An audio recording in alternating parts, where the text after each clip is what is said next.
Russia and Ukraine have agreed to a temporary ceasefire in the Black Sea. This agreement may sound like progress, but there is a major condition. Russia is demanding that Western sanctions on its agricultural sector be lifted, and it wants Rosselkhozbank to be reconnected to the global banking system. The ceasefire includes a 30-day ban on attacking each other's energy infrastructure, but some analysts believe this is less about peace and more about economic leverage. If the West refuses to meet Russia's demands, will this agreement collapse? Let's break down what this means for Ukraine, NATO, and the global economy. The ceasefire officially took effect on March 18 and is set to last for 30 days. Under this agreement, Russia and Ukraine have agreed not to target each other's energy infrastructure. This is a crucial step in reducing immediate attacks on oil refineries and shipping routes. However, Russia has attached strict conditions to its participation. The Kremlin is demanding the removal of Western sanctions that restrict its agricultural exports. It is also pushing for Rosselkhozbank to be reconnected to SWIFT, the global financial system. This would allow Russian banks to conduct international transactions more freely. The Black Sea is a vital shipping route for grain exports, and restrictions on Russian trade have caused disruptions in global food markets.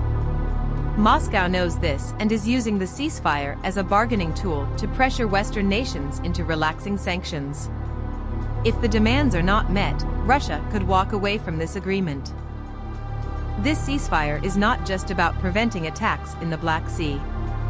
It is part of a larger strategy by Russia to ease economic pressure.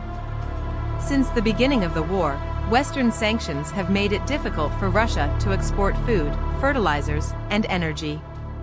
By tying the ceasefire to economic concessions, Moscow is attempting to force Europe and the United States into negotiations. This raises an important question. Is this a genuine attempt at diplomacy, or is Russia using economic blackmail? Some experts believe that Russia is testing Europe's unity. Rising food prices and inflation have put pressure on European governments, and some leaders may be open to compromise. If the European Union begins discussing sanctions relief, it could weaken NATO's united front against Russia. However, the United States and its European allies have remained firm on maintaining sanctions, especially those targeting Russian financial institutions. While some leaders might support lifting trade restrictions on agricultural products, allowing Rosselkhozbank to rejoin SWIFT would give Russia broad access to the global financial system. That is a much larger issue. Western nations now face a difficult choice. If they refuse Russia's demands, the ceasefire may fall apart. If they make even partial concessions, it could set a precedent that allows Russia to dictate future negotiations. There are three possible outcomes to this situation. The first is that the deal holds. If Western countries agree to ease sanctions on Russian agriculture, the ceasefire could be extended beyond 30 days. A longer period of stability in the Black Sea could reduce the risk of direct energy conflicts and allow global trade to recover. The second possibility is that the deal collapses. If the West refuses to meet Russia's demands, Moscow may withdraw from the agreement and resume attacks. This could lead to an escalation of hostilities in the region, with both Russia and Ukraine targeting each other's vital infrastructure.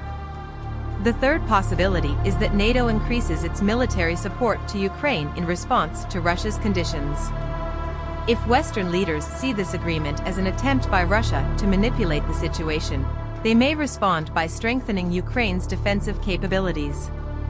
This could lead to further tensions rather than de-escalation. Right now, the world is watching to see how the West will respond. The stakes are high, and the next few weeks will determine whether this ceasefire is a step toward stability or just another political maneuver. This ceasefire agreement has created both hope and skepticism. Russia has successfully paused attacks in the Black Sea, but its conditions raise serious concerns. If Western nations give in to these demands, it could signal that economic pressure is an effective tool for negotiation. If they refuse, the agreement may be short-lived. Do you think this ceasefire will last, or is it just a temporary tactic? Let us know your thoughts in the comments. Stay informed and keep watching for updates on this developing situation. Thank you for tuning in. Be sure to like, subscribe, and hit the notification bell for more global news coverage.